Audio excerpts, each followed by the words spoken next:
जो psychological process है उसके पार्टनर के साथ उसके अंदर वो इमोशनली अटैच नहीं है, फिजिकली अगर है तो वो पेन फील कर रही है। अस्सलाम वालेकुम। आज हम मौजूद है फिर से आस्क डॉक्टर इमरान की सीरीज के साथ कुछ सेक्स थेरेपी से रिलेटेड क्वेश्चंस के साथ, जिसका जो भेजे हैं आपने और जवाब देंगे डॉक्टर इमरान। अस्सलाम वालेकुम डॉक्टर वालेकुम इमरान। सलाम। डॉक्टर इमरान, आज का सवाल है कि क्या जनाना कमजोरी का मुकम्मल इलाज है, और अगर है तो कौन कौन से इलाज है?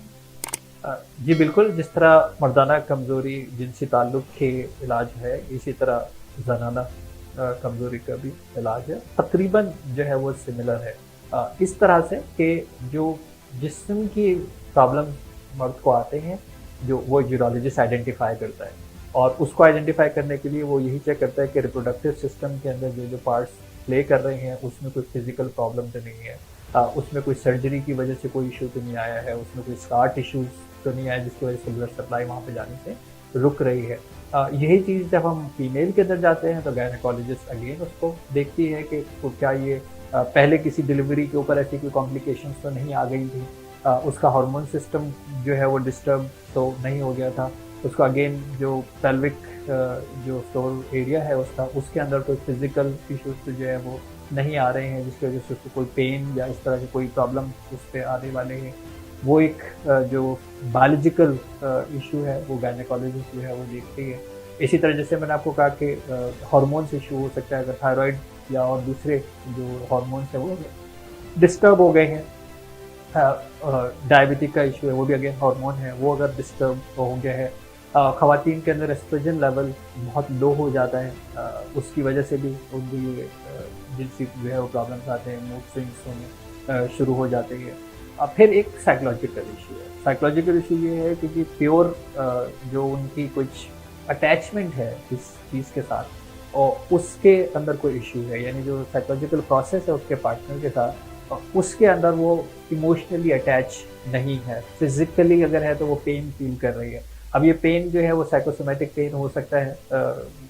जिसकी वजह से उसको ये पेन महसूस हो रहा है, एसोसिएट कर लिया है किसी बिहेवियर को, पार्टनर को लाइक नहीं कर रही है किसी बात की वजह से, उसकी वजह से भी वो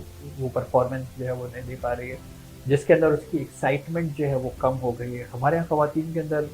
अक्सर ये होता है कि पर्टिकुलरली मेनोपॉज के बाद वो समझते हैं कि ये लाइफ ख़त्म हो गई है, अब तो हमें ये सेक्सुअल इंटरेक्शन करनी ही नहीं चाहिए, और ड्राइनेस जो obviously when you don't use any system, उसके अंदर सिस्टम जो है, गाड़ी भी अगर आप ना चलाएं और खड़ी रखेंगे तो गाड़ी के अंदर भी ऑब्वियसली ड्राइनेस आ जाती है। मोटर है ना, तो ये भी सारा मोटर सिस्टम है जो हमारे यहाँ काम कर रहा है। तो इसी तरह ख़वातीन के अंदर भी जो लोग होंगे वो वही लोग होंगे, यानी गायनेकोलॉजिस्ट है जिसको उनके फिजिकल इश्यूज को देखना चाहिए।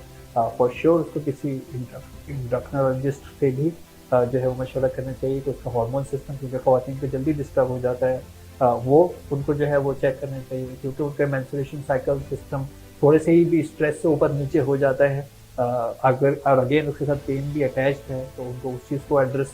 करना होगा। और plus stress, emotions and stress females के अंदर एक मोस्टली इशू होता है कि वो स्ट्रेस लेती हैं और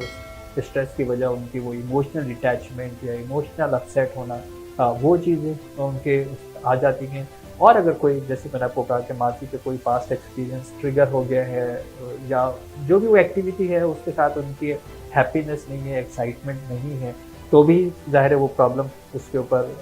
जो है वो आ सकती है। तो जो ख़वातीन हैं उनको भी यही चाहिए कि ये जो मैंने आपको बताया कि combination of psychiatrist, psychologist, endocrinologist and again आपके गायनेकोलॉजिस्ट जो मेन हैं, इनको अगर एड्रेस करते हैं तो इनके जो जिस जिनसी ताल्लुकात हैं वो बेहतर हो सकते हैं।